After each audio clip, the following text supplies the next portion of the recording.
So what existed before the Big Bang? What was happening before the Big Bang? Are we even asking the right questions? We're going to take a look at this exchange between Piers Morgan and Richard Dawkins, and then Alex O'Connor gave a response to this, and I want to respond to some of the questions that he raised, which were very interesting. First of all, Richard Dawkins, this was a little while ago between him and Piers Morgan. Piers Morgan is a Catholic, so he's kind of in that viewpoint that there is a God. Richard Dawkins obviously does not believe in God.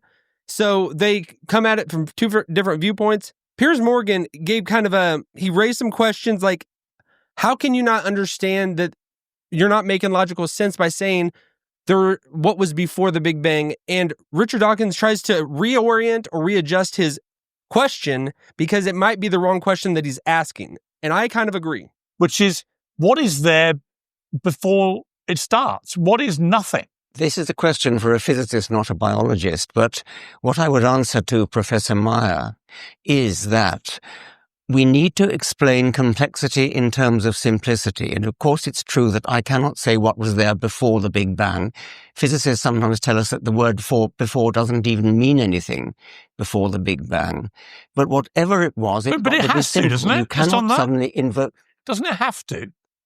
Someone as logical as you are, and I believe you are, you think about this all very logically.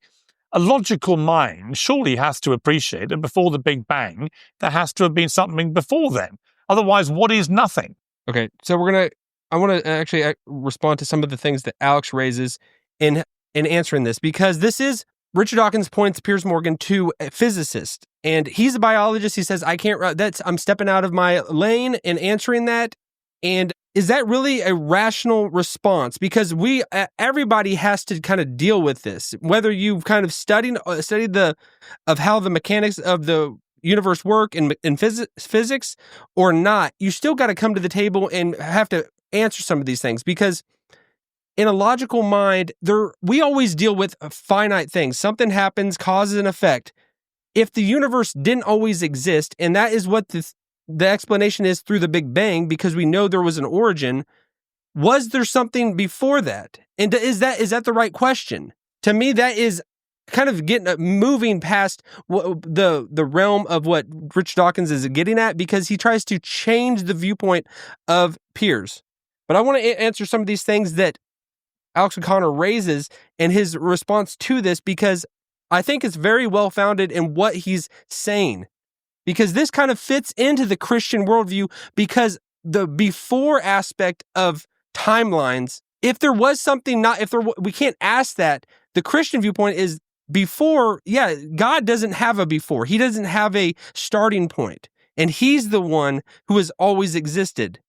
So I think we're coming at the same answer, but looking at it through a different lens and different perspectives. But I want to actually continue on with what Alex raises in what he says. So Piers is struggling with the concept of nothing, which is perfectly understandable, of course, because it seems like you can't really think about nothing. If nothing is truly nothing, it's not something you can think about. But Piers seems to be suggesting that because our brains can't comprehend something, it therefore can't exist or can't obtain or can't be the case. I mean, there is a sense in which my brain simply can't think of nothing, but in the same way, I can't think of, say, not an elephant. I can't think of the concept of no elephants, because in order to focus on the concept of no elephants, I have to have this concept of an elephant in my head. And so while it's possible for there to actually be no elephants in my cognitive perception, I can't conceive of this abstract concept of no elephants, because in order to do so, I kind of have to think about an elephant. If the world began, and so we can't grapple with the idea of nothingness,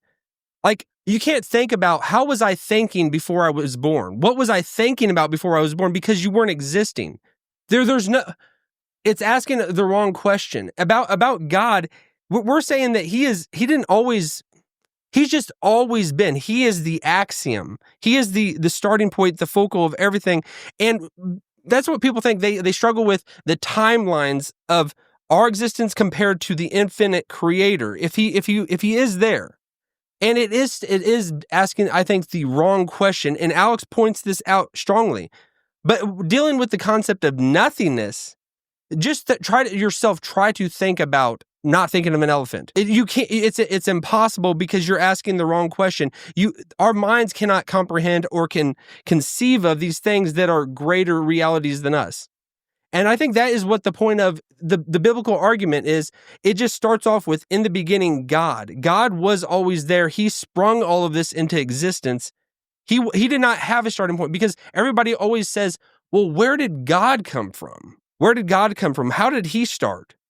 The thing is, he didn't start. And it's to ask a before question with him, it doesn't make sense. It's asking the wrong question. It's asking the wrong question, but I want to continue what he says. Shouldn't confuse our inability to picture something or comprehend something or entertain an idea with its impossibility. After all, it's possible for there to be no elephants. But just think about that concept of no elephants for a moment. Are you thinking of an elephant? But my real gripe with this is that Piers Morgan is a Catholic, and Catholics have a very particular belief about the nature of God, specifically that God is split into three persons: the Father, the Son, and the Holy Spirit. Famously, whilst the Father is God, and the Son is God, and the Holy Spirit is God, the Father is not the Son, and the Son is not the Holy Spirit, and the Holy Spirit is not the Father. This famously has been a logical challenge for Christians for thousands of years. Now, there are all kinds of different solutions to the concept of the Trinity, but no one can deny that it's at the very least a very counterintuitive and difficult concept for the human brain to consider. How can... All right, so that's a perfect kind of representation of what the Bible portrays as God. He's existed as three persons. It's revealed that he is this. We didn't just come up with it. We're taking what it says and trying to understand. Just creating this word person that we've invented. We've made up a word to try to understand what the concept of the Bible is. But it would be kind of weird if we could completely understand and put God in a box and say he fits inside what we understand completely in this world. If he's not within this world, we probably shouldn't expect him to fit everything in the confines of how all our laws work. And I think what Alex is doing in just bringing this up, because this is a good reaction to this. It's a good reaction to the idea of God. If God is there, and if we can't deal with the idea of nothingness, so if God is there and there's nothingness, and the Trinity makes complete sense to us, it wouldn't make sense. It wouldn't flow. It wouldn't jive. It wouldn't fit our understanding of reality. This is a good point that Alex is making, because I think it's reaching the same conclusion, but just coming at it from different avenues. But I want to continue. How can three persons exist as one God? If I were to ask this to Piers Morgan, I don't know what he would say, but he would at least have to admit that it's, unintuitive, maybe running slightly contrary to common sense. And in fact, maybe he would say something like, look, I'm not a theologian. You're better off asking a theologian. There are people much more intelligent than me that might have an answer to that question, but maybe no one really knows or fully understands the nature of God, but I guess that's just one of the great mysteries of my faith. And the problem is, if Piers is allowed to do something like that for something like the Trinity, then why shouldn't Richard Dawkins be able to do the same thing for the Big Bang? All right, so that is, I think we're saying the same thing. We're coming at it from different lenses, but it doesn't make sense if we just completely it's all naturalistic. There was a before that happened before the universe. If that would fit into the Christian worldview, the Christian worldview would not make sense. And I absolutely understand that. I get that.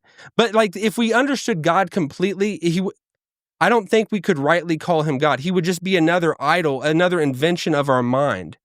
And this nothingness, if it is out there, which is not even conceivable for us to comprehend or even kind of invent, we would be completely on an island and we wouldn't understand what the heck we were doing in this universe.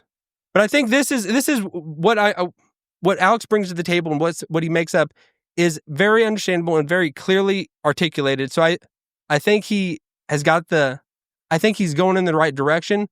I just think he's kind of missing it in a little way. But if you've enjoyed this video, hit this link and I'll see you all on the other side.